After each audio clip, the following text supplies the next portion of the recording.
I should have noticed when the communion wafers started to sweat. I'm not talking about normal condensation. I'm talking about red droplets running down the side of the silver ciborium, forming little pools on the white altar cloth. Father Marcus saw it first. He was preparing the altar for 10 o'clock Mass when he called me into the sacristy, eyes wide, hands shaking so badly he could barely hold the chalice. "David," he whispered, using my first name for the first time in years. "Something's wrong with them." I laughed. Nervously, maybe. Uncomfortably, definitely. 17 years serving at St. Agnes Cathedral, and I'd seen it all. Dead rats in the confessional, homeless people urinating in the pews, even a couple having sex behind the organ. But sweating communion wafers, that was new. "Probably condensation," I said, taking the ciborium from his hands. The metal was hot. Too hot. Like someone had been holding a candle underneath it for several minutes. I opened the lid. The hosts were pulsing. Not much. Just enough to make you question whether you'd really seen it, or if it was a trick of the light streaming through the stained glass. A subtle movement. Rhythmic. Like breathing. And the smell. God, the smell wasn't bread. It was something metallic, organic, like rusted iron mixed with meat left in the sun too long. "Cancel the Mass," Father Marcus said, backing away. "For the love of God, David, cancel it." I should have listened. Should have locked that tabernacle, called the Archbishop. Done anything other than what I did. But I didn't believe. Not really. 42 years as a Catholic priest, and I'd stopped believing in anything beyond routine, empty ritual, and the suffocating weight of vestments on summer days in Manhattan. So I put the ciborium back on the altar, and I conducted Mass anyway. Before I continue, I need you to do something for me. Tell me where you're watching this from right now. City, country, anything. Because what happened in that Manhattan cathedral didn't stay contained within those walls. And if you felt something strange the last time you stepped into a church, if you saw something that shouldn't be there, I need to know. Leave it in the comments, now. Because when that first host touched Mrs. Henderson's tongue, everything changed. Now let me tell you what happened when those people started taking communion. The rain started around 8 in the morning. Not that thin autumn drizzle New York gets. I'm talking about a heavy, violent storm that made the stained glass rattle in their lead frames. The kind of rain that feels like it has weight, like the sky itself is trying to crush you. People arrived drenched, shaking broken umbrellas, leaving dark puddles on the marble entrance. 400 souls, maybe more. Sundays were always packed. I watched from the sacristy as I finished putting on my vestments. The green chasuble, ordinary time, nothing special. Father Eugene, the oldest of us three, was having trouble adjusting his stole around his neck. His arthritic hands trembled, knuckles swollen and purple. He was 76 and should have retired a decade ago, but the archdiocese was short-staffed, always had been. "You okay?" I asked, helping him with the clasp. "Just tired," he muttered. "Barely slept last night. Strange dreams." "What kind of strange?" He hesitated, looking at the crucifix on the wall. "I dreamed the cathedral was on fire, but the flames were black, and there were voices, so many voices, all speaking at once, in languages I couldn't understand." I laughed again. That nervous laugh I developed over the years whenever someone mentioned something I didn't want to process. "You need to stop watching horror movies before bed, Eugene." He didn't laugh back. Just looked at me with those sunken, tired eyes, filled with something I couldn't name. Fear, maybe, or worse, certainty. Father Marcus came into the sacristy at that moment, still pale, still shaking. He'd gone to get fresh wine from the basement cellar because the bottle we'd been using had gone sour overnight. At least that's what he said. But I could smell whiskey on his breath. It wasn't the first time. "Ready?" I asked. He nodded, but his eyes remained fixed on the altar through the cracked door, where the ciborium rested, covered with a white veil embroidered with golden crosses. "David," he started, but I cut him off. "Marcus, if you're seeing things again, I can conduct Mass alone." "I'm not seeing things," he shot back sharp, "and I'm not drunk. I know what I saw." "Then what did you see?" They were laughing. Silence. Eugene stopped adjusting his alb and turned to face him. "What?" I asked. "The hosts," Marcus repeated, low, almost inaudible. "When I opened the tabernacle to get the ciborium, I heard laughter. Children's laughter, but wrong, like it was being played backwards, distorted." Eugene made the sign of the cross. I rolled my eyes. "You're paranoid," I said, but my voice came out less confident than I'd intended. Let's just get this over with. The entrance procession was normal. Altar servers carrying candles, the thurible swinging and releasing smoke that rose in lazy spirals to the vaulted ceiling. I walked behind, holding the book of the Gospels, feeling the familiar weight of the book against my chest. The congregation stood. Voices rose in song, "Holy God, we praise thy name." But it sounded weak, muffled by the thundering rain outside. I climbed the altar steps and placed the book on the lectern. That's when I saw it. The veil over the ciborium was stained. Not much, just a small circular stain the size of a quarter right in the center. Red, wet. I touched it with my fingertip and felt damp heat. I lifted the veil slowly. The hosts had changed. They were no longer white. Small red spots dotted their surfaces, like someone had flicked paint with a brush. But it wasn't paint. It was blood. I knew because the smell had gotten worse. Metallic, sweet, nauseating. And they were still pulsing, now more noticeably, expanding and contracting in synchronized rhythm, like a giant heart beating inside that silver vessel. Father Marcus was right. I should have cancelled, should have evacuated the cathedral, called the police, the archbishop, someone. But I had 400 people staring at me, waiting, trusting, and I was afraid, not of the supernatural but of ridicule, afraid of looking crazy, afraid of admitting that maybe, just maybe, something beyond my rational understanding was happening. So I covered the ciborium again and started Mass. The liturgy of the Word passed without incident. Readings, responsorial psalm, gospel. My homily was short, something generic about faith in difficult times. I barely paid attention to my own words. My eyes kept drifting back to the altar, to that stained veil, to the ciborium that seemed to vibrate subtly, even from a distance. Sister Mary Catherine sat in the third row, as always, 50 years old, grey hair hidden beneath her veil, hands clasped in prayer. She watched me with an intensity that made me uncomfortable, as if she could see through me, through the vestments, through decades of performance, straight to the void where my faith should be. I looked away. The moment of consecration approached, the most sacred part of Mass, the instant when, according to Catholic doctrine, bread and wine literally transform into the body and blood of Christ. Transubstantiation, central mystery of our faith. I'd performed this ritual thousands of times, had memorized every word, every gesture, every vocal inflection. It was mechanical, empty. I took the larger host, the one I would use, and raised it above my head. "This is my body, which will be given up for you." Nothing happened. I placed the host back on the paten and picked up the chalice. "This is the chalice of my blood." That's when I felt it. A presence, heavy, oppressive, as if something invisible had entered the cathedral and was now hovering over the altar, watching, waiting. The temperature dropped. My breath came out in white clouds. The candles flickered despite there being no draught. I finished the prayer of consecration, but my hands were shaking so badly I almost dropped the chalice. That's when I looked at the ciborium again. The veil was soaked now, completely red, and the hosts inside, I could see them through the translucent wet fabric, had changed completely. They were no longer white with red spots. They were red, deep red, pulsing, bleeding. Father Marcus was to my right. He saw it too. His lips moved in silent prayer, tears streaming down his face. Father Eugene, on the other side, had his eyes closed, but he was murmuring something in Latin, not the standard liturgical prayers, but something older, a litany, protection against evil. I should have stopped there, should have ended everything. But the congregation was waiting. 400 innocent souls who came seeking comfort, communion, grace. And I, in my arrogance, in my fundamental disbelief, thought I could control the situation. So I picked up the ciborium.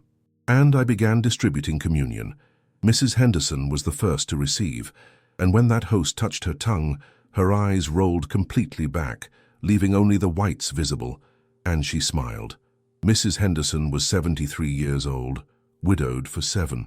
She always sat in the second row, right side, wearing the same navy blue coat that smelled of mothballs and cheap perfume.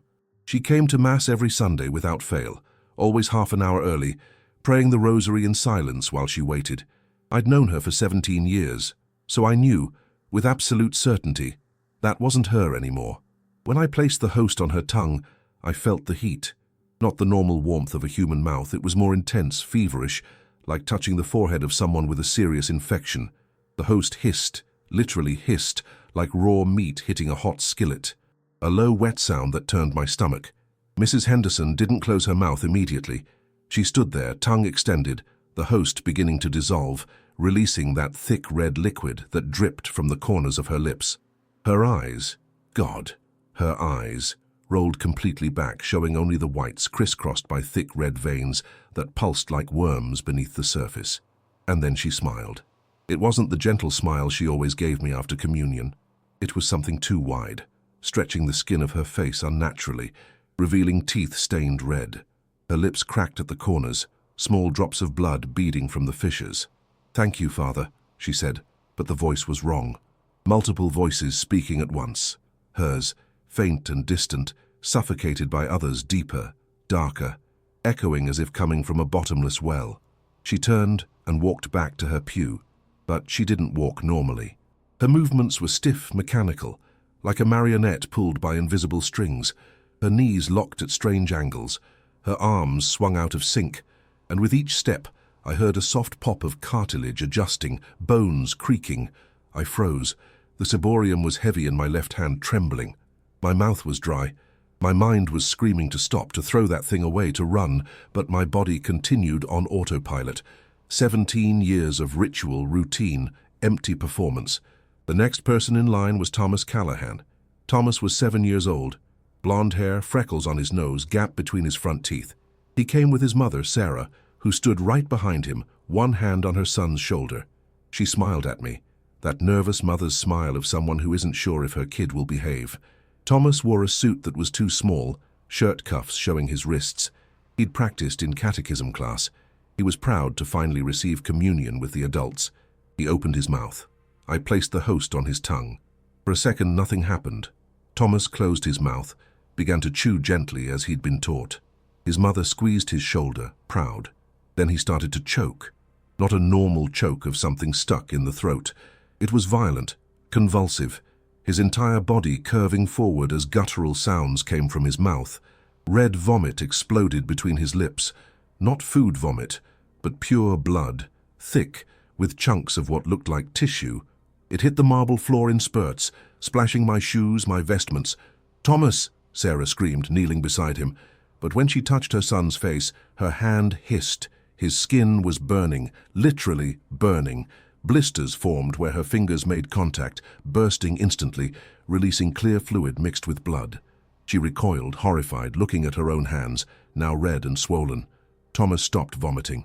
Slowly, very slowly, he raised his head and looked at me.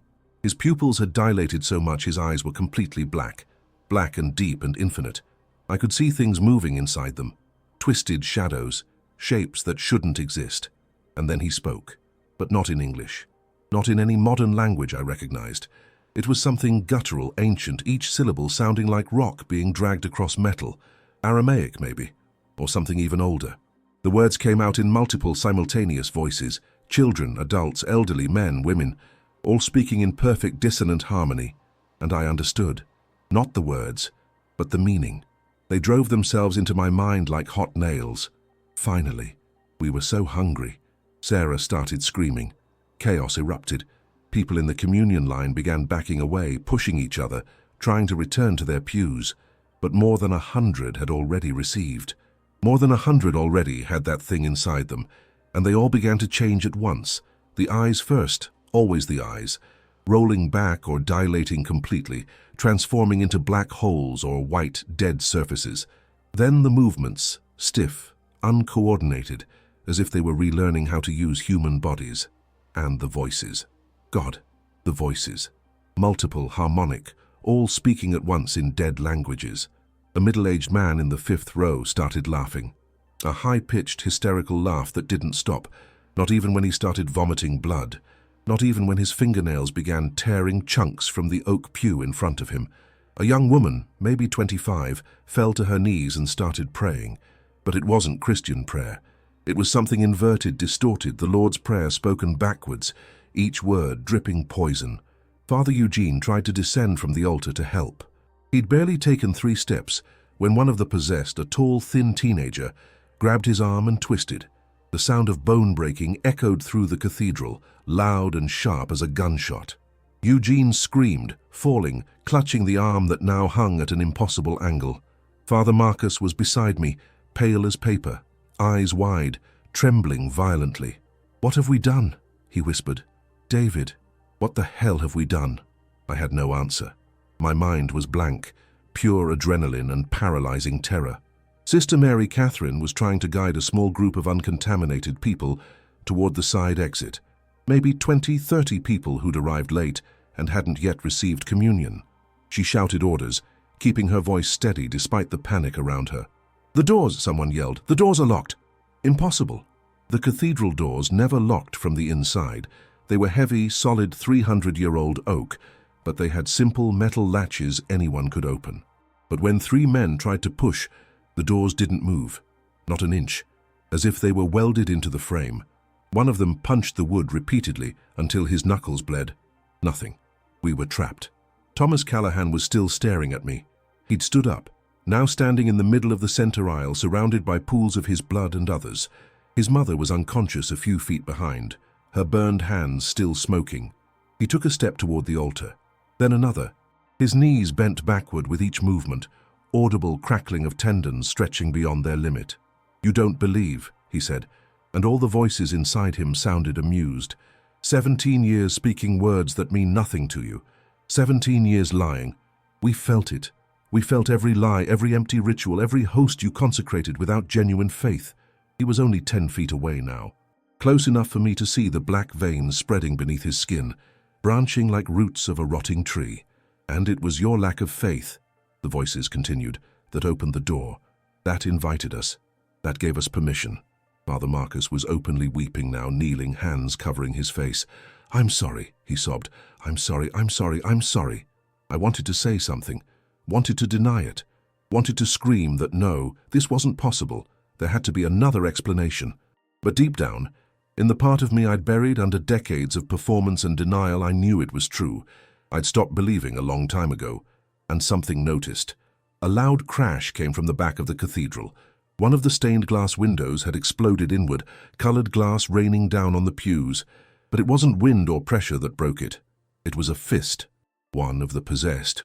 A woman in her 50s I recognized as a local school teacher, had punched the stained glass repeatedly until her fists were nothing but bloody masses of exposed bone and muscle. And she was laughing as blood ran down her arms, dripping from her elbows. "They're going to get out," Sister Mary Catherine shouted, running toward me. "If they get out, spread through Manhattan. David, do you understand? This can't leave here." She was right. 400 people. If each one left touched others, spread this like a virus, the entire city could fall in days, maybe less. Thomas took another step, his black, infinite eyes fixed on mine. "We will get out," the voices said, multiple languages overlapping. "And we will find others like you, empty priests, faithless shepherds, and through them we will grow. Manhattan first, then the world." He extended a small hand, stained with blood, toward me. "Unless you stop us." And then he laughed. That children's laughter played backwards, distorted, wrong on every fundamental level. "But you can't, can you? Because to stop us, you'd need something you don't have anymore." He tilted his head, wide smile splitting his face. "Faith." I clutched the crucifix at my neck, and for the first time in 17 years, I prayed for real. The prayer came out broken, hesitant, the words stumbling on my tongue as if they were in a foreign language. "Our Father, who art in heaven." Thomas laughed louder. The laughter echoed through the cathedral, multiplied by hundreds of throats. All the possessed laughed together, in perfect synchronization, creating a cacophony that made the crystal chandeliers vibrate. "Hallowed be thy name." My voice was failing. The words were ash in my mouth. I felt nothing. No connection, no power, no divine presence responding. Just emptiness. The same emptiness I'd felt for 17 years. Thomas took another step. He was less than 3 feet away now, close enough for me to feel the unnatural heat radiating from his body. The smell of burned flesh and rusted metal was suffocating. "Thy kingdom come." "It doesn't work that way," the voices inside Thomas said, still amused. "Empty words from an empty mouth. You think rituals have power by themselves. that memorized phrases invoke divine protection. He reached out and touched my vestments. The fabric began to smoke. It was Sister Mary Catherine who saved me. She appeared out of nowhere, pushing Thomas hard enough to knock him down. The boy fell on the marble floor with a heavy, unnatural sound, like dead meat hitting stone. She turned to me, eyes burning with an intensity I'd never seen in her. "Take it off," she screamed, pointing at my vestments. "Take them off now." I hesitated, confused, but something in the urgency of her voice made me obey. I tore the chasuble over my head, throwing it away.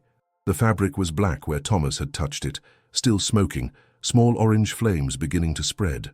"They're marking you," Sister Mary Catherine said quickly, breathless. "Every priest here, every symbol of religious authority, they're being marked. Look." She pointed at Father Marcus. He was still kneeling, crying, but now there was something around him. Figures, 4 of them, all possessed, forming a closed circle. They weren't touching him, not yet, but they were approaching slowly, methodically, like predators surrounding wounded prey. Father Eugene was in worse shape. He'd tried to crawl toward the sacristy, his broken arm leaving a trail of blood on the marble. But 6 of the possessed had caught up to him, holding him against a column, hands burning through his vestments where they touched. He screamed, but the sound was getting weaker, replaced by those other voices beginning to bleed through his throat. "They're converting the priests first," Sister Mary Catherine said, voice urgent. "Then the nuns, anyone with religious authority, because if they can control us, they control the narrative," I finished, understanding. "Who's going to question if the clergy themselves say everything's fine?" She nodded, grim. Thomas had gotten up again, but he wasn't alone now.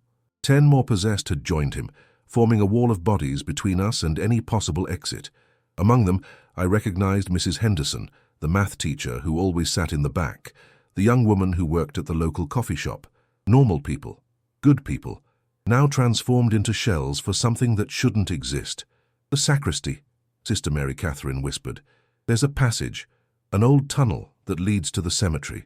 It was built during Prohibition, when the previous priest used the crypt to hide contraband. Few know it still exists. And you think they'll let us get there? I'm not sure, but we need to try." She took my hand. Hers was cold, trembling, but her grip was firm. "And David," she said, facing me, "when we get there, you need to tell me the truth about where those hosts came from." My stomach sank. "What do you mean?" "You know exactly what I mean. The hosts Father Dominic brought on Friday. The ones he said came straight from the Vatican, from a special source. Did you question it? Did you verify?" I hadn't. Of course I hadn't. Father Dominic was the senior pastor, had absolute authority over what came in and out of the cathedral. If he said hosts came from the Vatican, I accepted it. It was always that way. But now, looking back, I remembered strange details. The way Dominic had insisted we use those specific hosts that Sunday. How he'd emphasized it was important they be distributed to as many people as possible. How he'd disappeared Friday night and hadn't returned since. "Where is Father Dominic?" Sister Mary Catherine asked, echoing my thoughts. "I don't know. He said he had a family emergency in New Jersey." "Do you believe that?" I didn't answer, because the truth was no. I didn't believe it. A sharp scream cut through our conversation. Father Marcus. The 4 possessed around him had advanced simultaneously, hands gripping his arms, legs, head. He struggled, screamed, but it was useless. They were too strong, too coordinated. An elderly woman, Mrs. Patterson, who always donated to the food basket, held Marcus's face with both hands. His skin began to smoke instantly, blisters forming, bursting. He howled in pain, and then she kissed him. It wasn't a normal kiss. Her mouth opened unnaturally, jaw dislocating with an audible pop, opening at an impossible angle. Something black and viscous leaked from her throat, pouring into Marcus's mouth. He tried to turn his head, spit, but couldn't move. The other possessed held him firm as that thing, whatever it was forced down his throat. It took maybe 20 seconds. When they finally released him, Marcus fell to his knees, coughing, vomiting. But when he raised his head, his eyes had rolled back, showing only the whites. And he smiled that too wide smile. 5, the multiple voices said through his mouth. 5 of 5. All the priests now belong to us. "Run!" Sister Mary Catherine screamed, pulling me. We ran. The sacristy was behind the altar through a small oak door, 100 feet, maybe less. but it felt like miles. The possessed didn't run after us. They didn't need to. They moved with deliberate purpose, blocking paths, forcing us in a specific direction. They were herding us, playing with us. I pushed the sacristy door hard, nearly tearing it off its hinges. Sister Mary Catherine came in behind me, slamming the door and locking it. Not that it would hold for long. The sacristy was small, claustrophobic, smelling of old incense and mildew. Dark wooden cabinets lined the walls, filled with liturgical vestments, chalices, ritual books. A high, narrow window through which grey stormlight filtered weakly. "The passage," Sister Mary Catherine said, running to the far corner. "Help me." There was a heavy cabinet against the wall. Together, we managed to push it a few inches to the side, revealing a low door, almost invisible in the dark wood of the wall. It had no handle, just an old keyhole. "Key," I said. "We need the key." "Father Dominic had it," she replied, searching desperately through her pockets. Something heavy hit the sacristy door. Once, twice. The wood was cracking. We didn't have much time. "Search the drawers," Sister Mary Catherine said, running to the table in the center of the room. I opened the first cabinet. Chalices, patens, ciboria. Nothing useful. Second cabinet, vestments, extra cassocks. Stoles in all liturgical colors. Third cabinet. And that's where I saw it. In the back, under a pile of white altar linens, there was a wooden box. Small, the size of a child's shoebox, with strange carvings on the lid. Symbols I didn't recognize, but that made my eyes hurt when I tried to focus on them. Something told me not to open that box, but I opened it anyway. Inside were three things. First, the key. Old iron, rusted, shaped like an inverted cross. Second, a yellowed envelope, sealed with red wax. Third, a host, but not like the others. This one was completely black, as if it had been carbonized, and it was pulsing. Pulsing in a slow, steady rhythm, like a beating heart. "David, did you find it?" Sister Mary Catherine shouted. The sacristy door exploded inward. They poured in, 10, 15, 20 bodies compressing through the opening, stumbling over each other, movements uncoordinated but relentless. Thomas was in front, those black, empty eyes fixed on me. I threw the box to Sister Mary Catherine. "The key! Open the door!" She caught it mid-air, ran to the secret passage. Her hands were shaking so badly, it took 3 tries to fit the key in the lock. I backed up, looking for anything I could use as a weapon. I grabbed a heavy bronze candlestick from the side altar. Not that it would make much difference. Thomas was feet away now. "You can't run," the voices said. "This cathedral is consecrated ground, but consecrated by faithless priests, by empty rituals. You turned this place into a hollow shell, and hollow shells are perfect for us to inhabit." Click. The lock opened. "David, now!" Sister Mary Catherine shouted, holding the door. I ran, but I wasn't fast enough. A hand grabbed my ankle. Mrs. Henderson, that gentle lady who always greeted me with a warm smile. Now her face was a mask of something monstrous. Skin stretched too tight over bones, mouth open at an impossible angle. I fell hard, hitting my chin on the wooden floor. The taste of blood flooded my mouth. She started pulling me back. I kicked. Once, twice, 3 times. My heel connected with her nose. I heard the sound of cartilage breaking, but she didn't let go, didn't feel pain. Sister Mary Catherine came back, candlestick in hand. She hit Mrs. Henderson's head with brutal force. Once, twice. On the 3rd time, the skull gave way with a sickening sound. The body collapsed, but the hand still gripped my ankle. I had to pry her fingers off one by one. We entered the passage, and Sister Mary Catherine slammed the door behind us, locking it from the inside. Not that it would hold for long. We could already hear them pounding, scratching, the metal hinges beginning to groan. The tunnel was narrow, damp, smelling of earth and decay. Old brick walls covered with moss and fungi. The ceiling was so low I had to walk hunched over. The only light came from small cracks in the ceiling, revealing tree roots that had penetrated through over the decades. We ran. My lungs burned, my legs trembled, but we kept going. The sound of pursuit behind us grew, echoed through the narrow walls. After maybe 300 feet, the tunnel opened into a larger chamber. The crypt. Dozens of niches in the walls, each containing the remains of priests who had served at this cathedral over 2 centuries. Some had names and dates. Others were just empty, dark spaces where coffins had rotted away long ago. In the center of the crypt was a stone altar, and on it, a statue, Christ crucified, but something was wrong. The face was turned down, not up. The arms were stretched not in the posture of crucifixion, but in embrace, and where the nails should be in the hands, there were empty, dark holes from which something black and viscous dripped slowly. "What the hell is this?" I whispered. Sister Mary Catherine was looking around, searching for the exit. "I don't know. I've never seen this before. The normal crypt statue is completely different. Someone changed it. Or it was always here and nobody noticed." She was right. How many times had I come to the crypt over 17 years? 3 times? 4. Never paying real attention, always on autopilot. I found the envelope I'd grabbed from the box, still crumpled in my pocket. I tore open the seal.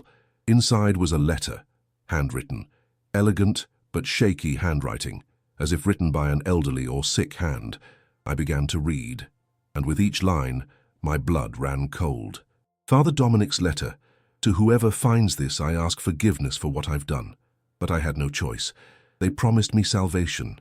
They promised I would finally see the face of God. After 50 years of faithful service, after decades of prayer and sacrifice, I deserved this. I deserved to know the truth. The signs appeared 3 months ago. Dreams first. Visions of something ancient, powerful, waiting on the other side. There are no demons. Not as the church teaches. Something older. Something that existed before the concept of good and evil. They told me that transubstantiation is real, but it works both ways. If bread can become the body of Christ, then the body of Christ can become something else, with the right words, with the right ingredients. The hosts came from Italy, but not from the Vatican. They came from somewhere older, catacombs beneath Rome that the church sealed 1,000 years ago, a place where early Christians practiced rituals that history forgot. Rituals that predate Christ, that predate everything. Each host was prepared with blood, not human. Something older, something I found in the tunnels, something that was waiting to be found. I consecrated these hosts on Friday night, alone, with the words they taught me in dreams, words in a language that died before Rome existed, and it worked. I felt it. I felt their presence entering each host. I felt them awakening, hungry, eager. Forgive me. But I needed to know. I needed to know if there was something beyond the empty performance, beyond the meaningless ritual, beyond the faith that died in me so long ago. And now I know. There is something beyond. And it's hungry. Father Dominic P.S. The black host is the first, the source. Destroy it and the ritual reverses. But to destroy it, you need what I no longer had. You need to believe. My hands were shaking so badly, I almost dropped the letter. "That son of a bitch," I whispered. He knew. "He did this on purpose." Sister Mary Catherine read over my shoulder. When she finished, her face was pale. "The black host," she said. "Did you take it from the box?" I searched my pockets. Yes, it was there. Small, too heavy for its size, pulsing against my ribs like a second heart. "We need to destroy it," Sister Mary Catherine said. "Now." Before, the sound of wood breaking echoed through the tunnel. They'd gotten through the door. They were coming. "How?" I said. "How the hell do we destroy this thing?" Sister Mary Catherine looked around desperately. Her eyes landed on the altar in the center of the crypt, on the inverted statue of Christ. "There," she said. "It has to be there. This place is contaminated, desecrated. Maybe it's the only place where something like this can be undone." It didn't make sense, but nothing had made sense tonight. I placed the black host on the stone altar. It hissed when it touched the surface like water on a hot skillet. Black smoke rose, thick, stinking. "Now what?" Sister Mary Catherine stared at me. "You read the letter. He said you need to believe." "I don't know how." "Then learn. Fast." The sounds of pursuit were closer. I could hear those multiple voices echoing through the tunnels, calling my name in dissonant harmony. "David. Come to us, David. It's time to stop running." I closed my eyes. Tried to pray. Tried to feel something, anything beyond the emptiness that had been my constant companion for 17 years. Nothing. The black host was pulsing faster now, as if sensing my proximity, as if it was laughing at me. "I can't," I said, voice breaking.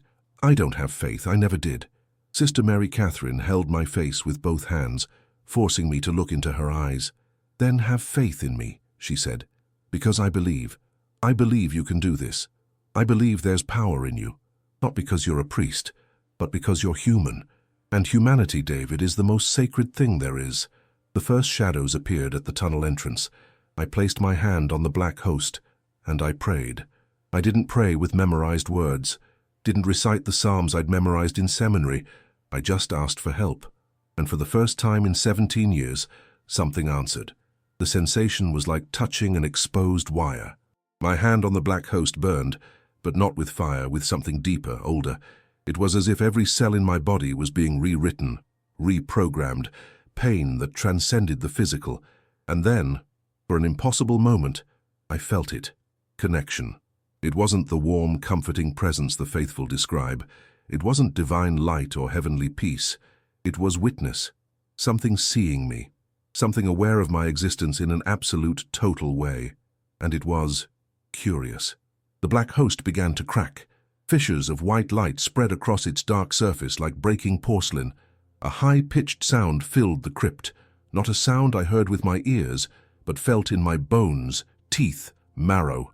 "It's working!" Sister Mary Catherine shouted, her voice muffled by the growing noise. But she was wrong, because the host wasn't being destroyed. It was hatching. The explosion wasn't of light or fire. It was of presence. Something emerged from the black host, not physically but dimensionally, as if the space around the altar was being folded, distorted, forced to accommodate something that shouldn't fit in three-dimensional reality. I saw. God help me. I saw. It wasn't a demon. It wasn't a singular entity. It was fragments of ancient, pre-human consciousnesses, fused into an impossible amalgamation, thoughts without brains to contain them, hunger without stomachs, desire without bodies. And the moment those things broke free, I understood Father Dominic's fatal mistake. The black host wasn't a prison. It was an egg. "Run!" I screamed, pushing Sister Mary Catherine toward the exit on the other side of the crypt. But it was too late. The presence exploded outward in an invisible but palpable wave, a pressure that made the bones of the dead in the niches rattle, that made the stone walls groan. It passed through me like freezing wind, every cell in my body screaming in primitive recognition of something wrong. Sister Mary Catherine fell to her knees, clutching her head, screaming. Not from physical pain, but something far worse. Mental invasion. I could see it in her eyes, the battle happening inside her skull. She was fighting but losing. "No, no, no!" I ran to her, held her face. "Mary, look at me. You don't let them in, you hear me? You fight!" For a second she focused on me. Her eyes, still brown, still human, met mine. "David," she whispered, her voice her own, you need to stop." Then her eyes rolled back, and when they returned, they were black. Completely black. No iris, no white, just empty abysses. She smiled that too wide smile. "Thank you," multiple voices said through her mouth. "You freed us." I backed away, stumbling over rotting coffin remains. Sister Mary Catherine, or what had been Sister Mary Catherine, stood up with movements that were too articulated, like a marionette being manipulated by inexperienced hands, each joint popping, realigning. "You gave us a gift, David," the voices said. A faithless priest trying to destroy with a prayer he didn't believe in. The paradox was perfect. The contradiction was delicious. What did you do to her? She's still here, watching, feeling, knowing she failed. It's nourishing. The presence kept expanding. I could feel it now, not just in the crypt, but beyond, rising through the ground, spreading through the cathedral's foundations, reaching the main nave where hundreds of possessed waited, connecting them, unifying them, making them one. A collective roar exploded from above, so loud that dust and small rocks fell from the ceiling. Hundreds of throats screaming in unison, not in agony, but in ecstasy. "They feel our arrival," the voices through Mary said. "And they're grateful. Do you know how long they've waited? How long humans have waited for real meaning, for purpose, for something beyond meaningless existence?" "You're not meaning," I said, voice trembling. "You're parasites." "What's the difference?" The question hit me like a punch. Because fuck, what answer did I have for that? Me who'd spent 17 years performing empty rituals, reciting promises I didn't believe in, offering false comfort to people desperate for anything that made life seem less random. What really was the difference between my empty faith and theirs? The tunnel behind me exploded with movement. Thomas emerged first, followed by Father Marcus, Father Eugene, and a dozen others, all with those empty black eyes. All connected now to something larger, more cohesive. I was surrounded. "It doesn't have to be this way," Thomas's voices said, advancing. "You can join. You can finally know the truth you've searched for your whole life. You can be part of something greater." "Greater," I said, laughing without humor. "You're an infection, a disease. We call it symbiosis. They give us bodies. We give them meaning." Thomas's hands reached toward my face. I did the only thing I could do. I ran for the only exit that remained, not the one leading back to the cathedral, but the small spiral staircase in the farthest corner of the crypt, a narrow, steep staircase that led straight up to the outdoor cemetery. My feet pounded on the worn stone steps, nearly slipping. Behind me, the sound of pursuit echoed, multiplied by the tunnel's acoustics. But there was something different now. They weren't running wildly. They were coordinated, strategic, hunting. I emerged in the cemetery under torrential rain. The storm had gotten worse. Lightning tore across the sky every few seconds, illuminating rows of headstones and mausoleums in stroboscopic flashes of blue-white. Wind howled through the ancient trees, tearing off leaves and branches. And then I saw the cathedral. Something was coming out of it. Not physically, but it could be seen in the way the air around the building distorted, rippled, like heat rising from asphalt on a summer day. Semi-conscious, fragmented shapes, spreading like ink in water, heading toward the city. I grabbed my phone with shaking hands. 3% battery, no signal. Of course not. I started running toward the cemetery gates. If I could reach the street, if I could warn someone, if I could... Something knocked me down. I fell hard between two headstones, hitting my shoulder on cold marble. I turned. Father Marcus was on top of me, heavier than he should be, movements inhuman. "Thou can't warn them," his voices said. "You need to let it happen. It's inevitable now." He pressed his hands on my chest. Searing heat burned through my shirt, skin smoking. I screamed, trying to push, but it was like trying to move a concrete statue. "It'll hurt less if you stop fighting," Marcus said. "All the others accepted. Why do you resist?" "Because..." I spat blood. "Fuck you, that's why." I grabbed a loose rock from the ground and hit the side of his head. Once. Twice. On the third time, something gave way with a sickening sound. Marcus staggered but didn't fall. The hole in his skull should have been fatal, but he just blinked those empty eyes and smiled. "Physical damage is irrelevant," he said. "These bodies are temporary anyway." But the distraction was enough. I rolled away, tumbling over headstones and dead flowers, getting up and running again. The cemetery gate was 150 feet away. 150. Then the phone in my pocket vibrated. Signal. I grabbed it while running, almost dropping it. The screen was cracked, barely visible under the rain, but there was a signal. Weak, fluctuating, but there. I dialed 911 with numb fingers. They answered on the third ring. 911, what's your emergency? "St. Michael's Cathedral," I shouted, breathless. "On Fairview Avenue, there's... I don't know how to explain it. There are hundreds of possessed people there. Sir, are you injured? Do you need an ambulance?" "No. Listen, you need to evacuate the area. You need to..." Lightning exploded so close I felt the heat. In the momentary light, I saw what I'd feared. It wasn't just the ones from the cathedral. There were others now. People from the neighboring houses.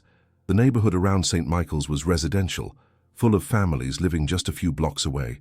And I could see them now, coming out of their homes. Dozens, hundreds, walking toward the cathedral like sleepwalkers, being called. "Sir?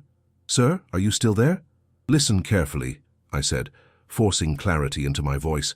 "There's something leaking from the cathedral. It's infecting people. It's spreading. You need to isolate the area. You need to..." "I'm dispatching a unit to your location, sir. Please remain calm and..." The call dropped. Battery dead. I did the only thing left. I ran. Not toward safety, not toward help, because there was neither. I ran toward downtown. If this thing was spreading, if it was infecting people in an ever-widening radius, then I had to warn as many as possible before it was too late. The streets were practically deserted because of the storm. Occasional cars passed, headlights cutting through the rain, traffic lights swinging violently in the wind. Then I saw the first one, a man on the corner of Elm Street, standing under an awning, completely still, staring fixedly toward the cathedral even though it wasn't visible from there, just staring, waiting. I ran across the street. "Hey, you need to get out of here. You need to—" He turned his head.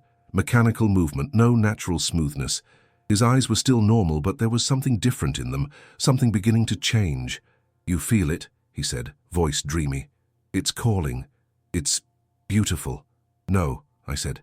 "It's not. You have to fight it, you have to—" But he was already walking, not away from the cathedral, toward it. I kept running. 3 blocks, 5, 10. Every block I saw more. A teenager leaving a 7-Eleven, ignoring the clerk yelling about him not paying, walking with singular purpose.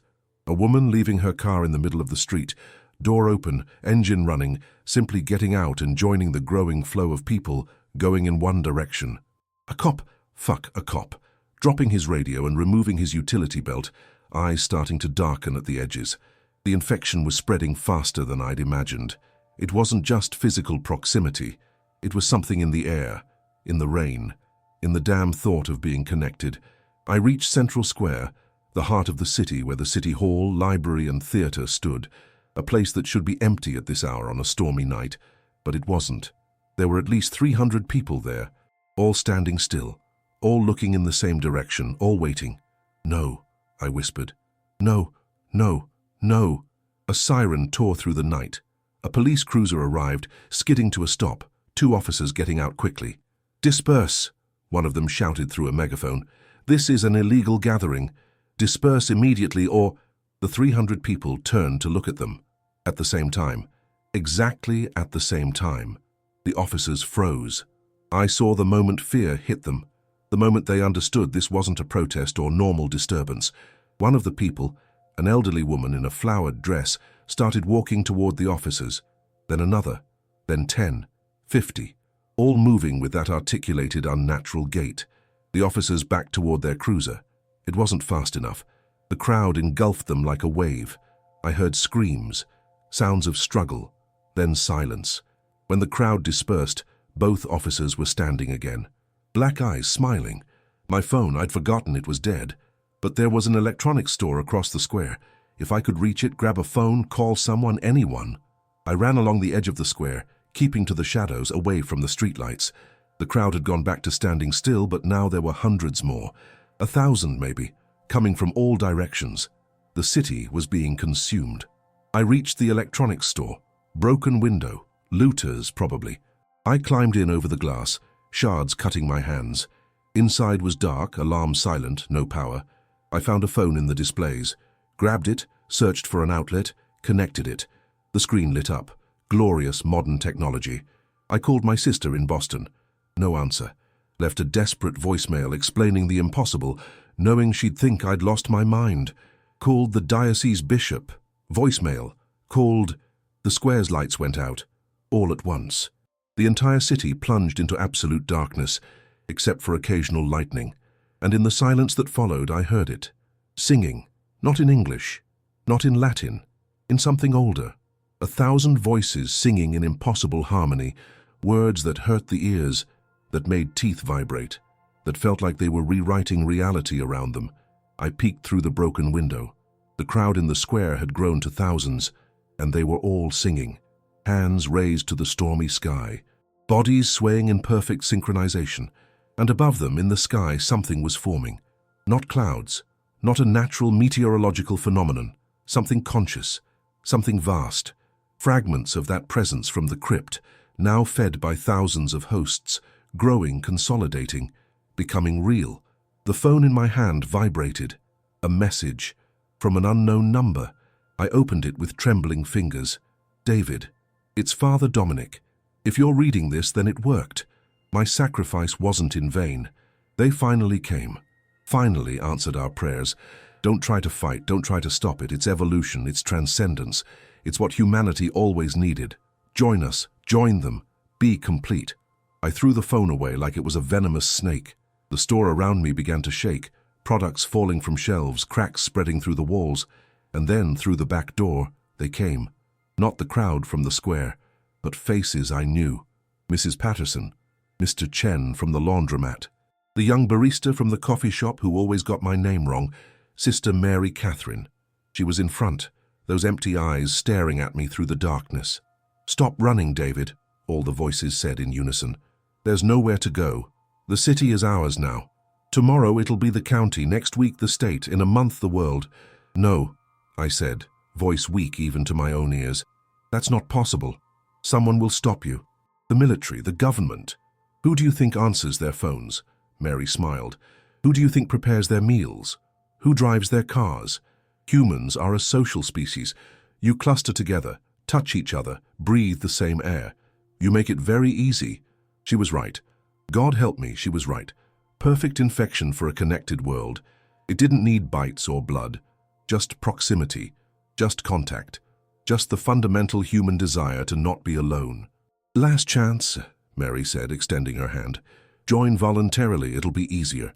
I looked at that hand, thought of 17 years of emptiness, of pretending, of meaningless rituals, thought of what it would be like to finally feel real connection, and then I thought of the price. Go fuck yourself, I said, and I jumped through the broken window. I ran through the square, right into the middle of the crowd of thousands. They turned to see me, all those black eyes, but didn't move. Just watched, curious, as I ran between them like a rat in a maze. I wasn't running away. I was running toward the only thing that might work, the news station. WFVW Channel 7 was 6 blocks away. If I could reach it, if I could broadcast a warning, if I could let people in other cities know what was coming. It might not stop the infection, but it could slow it down, could give people a chance to evacuate, to prepare, to know. My lungs burned, muscles screamed, but I kept going. The news station appeared ahead, a 3-story building with a transmission tower on top, lights still on, its own generator. I kicked the front door. The alarm immediately went off. Didn't matter. Stairs, 2 steps at a time, 2nd floor, 3rd, broadcast studio. Empty. Of course it was empty. Almost midnight. Only skeleton crew working. But the equipment was on, cameras on standby, control desk blinking with green lights. I didn't know how to operate this, had no idea how to go live, but I had to try. I started pressing buttons, pulling levers, turning knobs. One screen lit up, then another. I could see myself on a monitor, bloodied, soaked, insane. Perfect. I sat in the anchor chair, looked directly at the main camera, and prayed that anyone was watching. My name is Father David Mercer, I began, voice hoarse but steady, and you need to listen very carefully because I'm not going to be able to talk for very long. Behind me, through the studio window, I could see the square. The crowd was moving now, coming my way, thousands of them, a wave of flesh filling the streets. Something happened at St. Michael's Cathedral in Fairview tonight, an infection, not biological, something other. It spreads through proximity, through contact, through thought, I think. My voice was breaking. I forced myself to continue. If you're in Fairview, leave. Now. Doesn't matter how. Just go. Don't stop for anyone. Don't touch anyone, don't. The studio door exploded. They flooded in, dozens, hundreds. But I kept talking, eyes fixed on the camera. Look in their eyes, the eyes turn black. If you see anyone with completely black eyes, you run. You don't try to help. You don't try to save. You just... Hands grabbed me, pulling, trying to drag me from the chair. Resist. You fight. You don't let them convince you it'll be better because it won't. You'll lose who you are. You'll lose... Sister Mary Catherine appeared in front of me, held my face with both hands. Skin burning. Everything, I whispered, last words before she covered my mouth with hers. I felt something forcing its way through my lips. Viscous, cold, invasive. I fought, tried to push, but there were too many of them, holding my arms, my legs, my head, forcing the thing down my throat. And as I drowned in it, as I felt it begin to spread through my system, rewriting neurons, reconfiguring synapses, the last thing I saw, through tears and growing darkness, was the monitor. The broadcast was still live, and on the screen appeared scrolling text, breaking news transmission, interrupted from WFVW Fairview. Authorities investigating disturbance. Viewers report similar incidents in neighboring towns. CDC issuing statement. Then my eyes rolled back, and when they returned, the world was different, better, complete. 6 months later, the press conference was broadcast globally.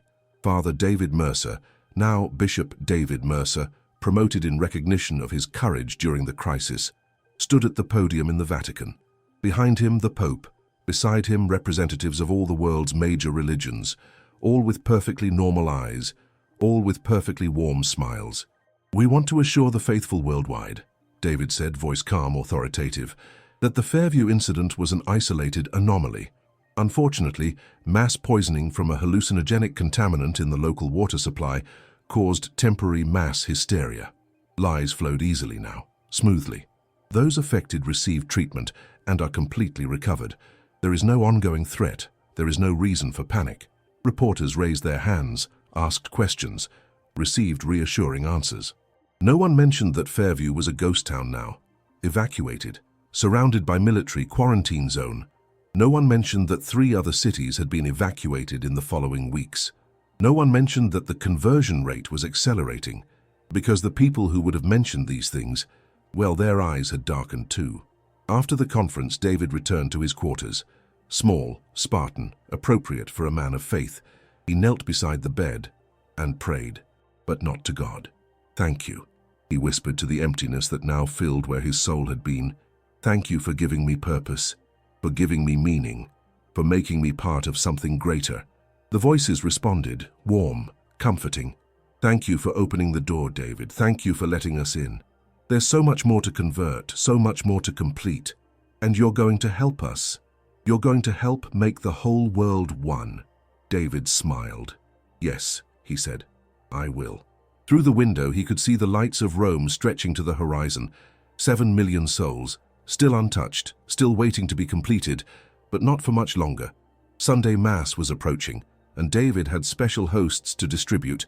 And you, who heard this story, do you still believe you're alone? That the walls around you don't watch? Don't whisper your secrets to the shadows? Tell us in the comments. What did you think of this journey into the dark side of existence? Could you feel that cold running down your spine when something unnatural approaches? Subscribe to the channel and hit that bell. Or would it be better to leave the darkness alone? Share this story with those who dare to challenge the unknown. And remember, we appreciate your company on this descent into the abyss, but know that after hearing certain things, they never completely leave you. Until next time, if there is a next time, sleep well, if you can,